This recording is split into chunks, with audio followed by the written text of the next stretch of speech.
یکی از اخلاقهای رذیله این دوست داشتن دنیا. بزرگان میبیارن کدام دنیا؟ یکی از اخلاقهای رذیله این دوست داشتن دنیا های. دنیا آدم به اخلاق رذیله برده میرسونه. کدام دنیا؟ ما دو نمود دنیا دوستداری داریم: دنیا دوستداری بلاغی و دنیا دوستداری ملعونی. دنیا دوستداری بلاغی همون دنیا دوستداری را میگن که آدم زن میگیره، زنش دوست میداره، خاندار میشه، صاحب فرزند میشه، نبیردار میشه، عائله میکنه، خانه میکنه، باغ میکنه، از خودش یک چی میراث میمونه. این حلاله. اما زن گیره و زنش بی حیا باشه چی؟ اما زن گیره و فرزندای بی تربیه بروره چی؟ اکنون لعنت میفهمه کو فرزند و نبیره بعد از وای چیزی بد مونه. از همون زنگیریش به جایی که با یک بار دوستی شوه و معامله شوه و عائله داری شوه و خیش اقربا داری شوه و اکداری و دودرداری شوه، با هستن که برعکس اینه با همین نمیشوه. آدم زن میگیره، از وای فرزندای بد به دنیا میبیو، از وای دخترای بد به دنیا میبیو. زن میبیو مادرش حرمت نمیکنه، پدرش حرمت نمیکنه، بین اکا و دودرگی و قهرگی میندازن و تفریقه میشوه. هممون شاهدی صحنه ها بسیاریم. این گونه دنیا داریش لعنته. همین هم در مسئله چی؟ در مسئله دیگر کارها. آدم میخواه که ریاست گیره و آدم میخواه که رئیس شوه و آدم میخواه مقصد یک کرسی داشتینه، میتونه که به بلاغی و به رحمت رسه، میتونه که کرسی به لعنت برشه. کدام دنیاداری درسته، کدام دنیاداری درست نیست. اکنون 7 چیزی هسته که اخلاق آدم رذیل میکنه، اخلاق آدم پست میکنه، اخلاق انسان خیلی به درجه سویه پست میبره. انسان ها اخلاق پست رذیل دارن. همون اخلاقی که دنیای ما را لعنتی میکنه و ما را سزاوار لعنت قرار میده و اخلاق ما اخلاق بده، انا همو در دنیا داری ما یکم کبر پیدا شود. چی عزیزان؟ کبر.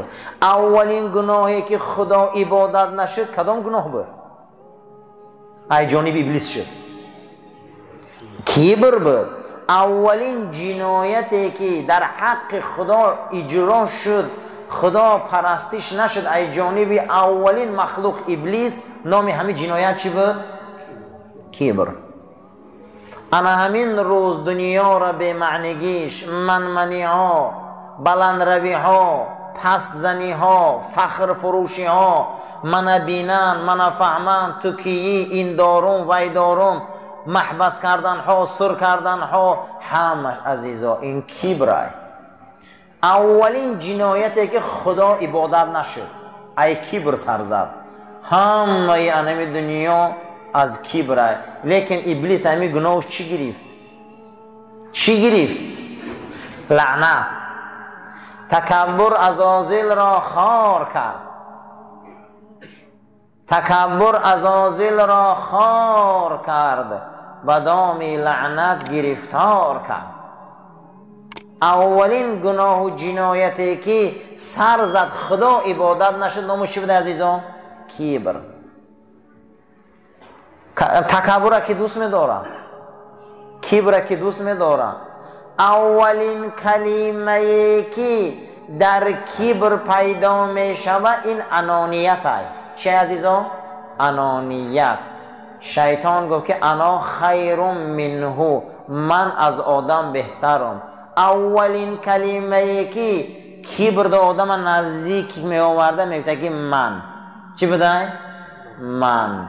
همین منی ها تکبر بیدار میکرده. اولین کلمه که شیطان میگه من. ابلیس این امری منه یوخی، عزازیل امری منه. میگه نه من ایوه خوبم. اولین کلمه‌ای که ما را با انا همین منمنی ها، انانیت، منمنی ها، من همین من که گفت لعنتی شد. سخن از اون شیخ بستام، در دل شب در وقت الهام، به درگاه خدا دست میبرداره و میگه به درگاه خود میخواهم که نزدیک شوم. همه پیامبران الهی میخواستند که به اون مقام و مرتبه درگاه نزدیک شوند. به درجه کلیمی موسی رسید. هر یک پیامبر به درجه خلیلی و به درجه ذبیحی، اما رسول ما صلی الله علیه وسلم به درجه محمودی رسید. به درجه چی؟ محمود، مقامم محمودا. هم آرزو میکنه نزد او در مقام یابه. شب آن پیری بستام گریه کرد، با یزید گفت پروردگارا منم میخوام که درگاه در نزدیک شوم.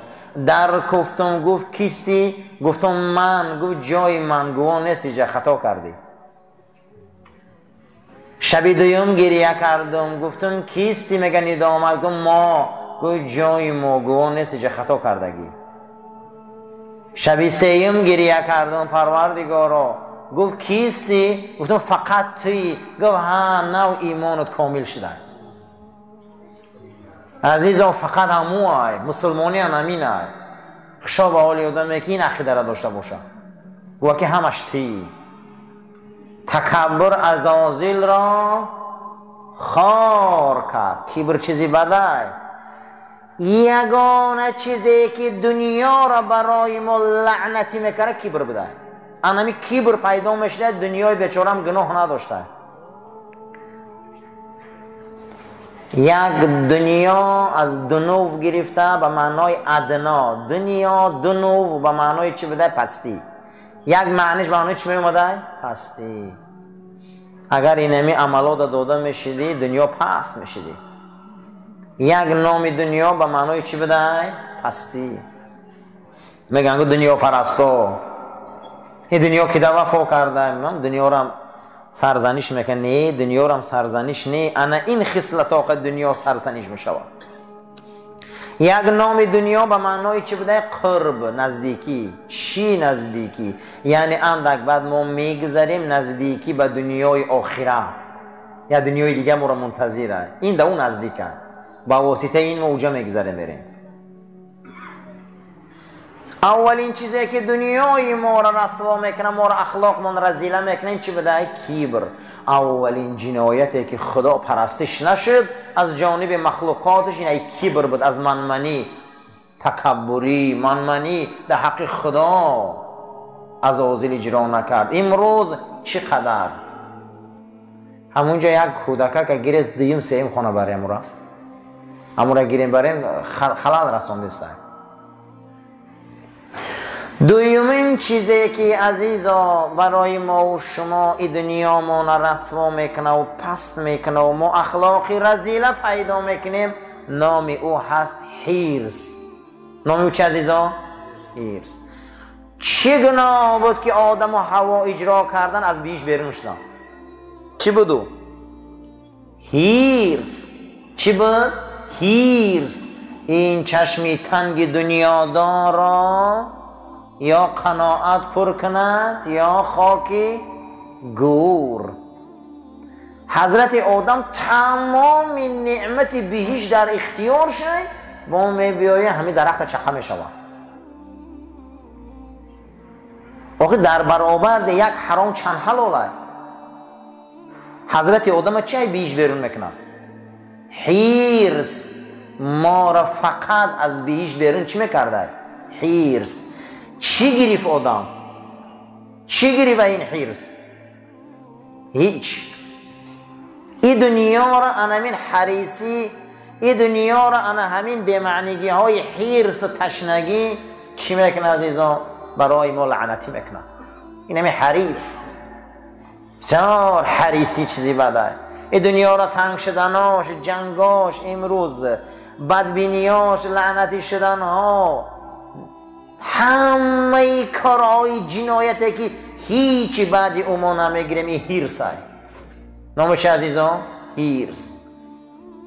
از حریصی باید ما احتیاط شویم که حضرت آدم علیه السلام با واسطه حرص از بهشت رانده شدن، حتی که طغیان چیکار که سرکشی از امر خدا کردن، خداوند با گناهشان رو بخشید به سبب توبه. برای همین